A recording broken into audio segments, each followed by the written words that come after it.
இது ஏதோ பூத்தர்ல உட்காந்து கையாட்டி எரிச்சு போறது இல்லமா அப்படின்றத புரிஞ்சுக்கிறோம். 78 நாட்கள் வீரன் சரிந்த போராட்டத்தை நடத்தியவர்கள் நம் பாட்டன்மார்கள். 48 நாட்கள் போராட்டத்தை நடத்தியவர்கள் நம் அப்பன்மார்கள். இன்றைக்கு உயிரையே துச்சமாக மதித்து வாழ்வா சாவா என்கின்ற போராட்டத்தை நடத்தி கொண்டிருப்பது நாம் என்பதை மறந்து விடாதே, ஏமாந்து விடாதே.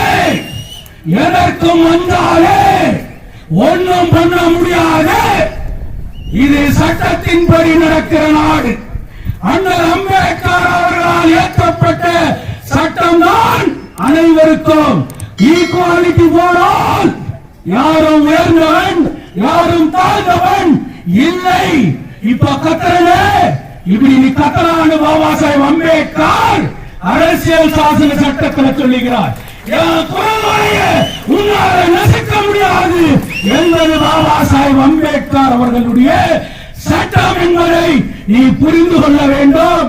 போராட்டம் பிசுபிசுக்க கூடாது. உங்களுடைய கோஆர்டினேஷன் கமிட்டி தங்கவயலில் இருக்கக்கூடிய அனைத்து அரசியல் கட்சிகளையும் அனைத்து அமைப்புகளையும் ஒன்று திரட்டி ஒரு சாலிடாரிட்டி கமிட்டியை அமைச்சிருக்கிறாங்க.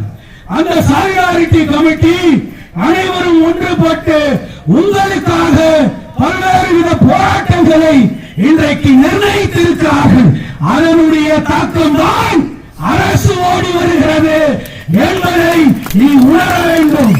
இன்னும் நீ வலிமை பெற்றால் உன்னுடைய கோரிக்கை நிறைவேறும் என்பதை மனதில் வைத்து வருபவரிடம் சரியான முறையிலே சரியான விதத்திலே நமது கோரிக்கையை வைப்போம் என்று சொல்லி தொழிலாளர் ஒற்றுமை ஓங்குக. நமது போராட்டம் வெல்லட்டும்.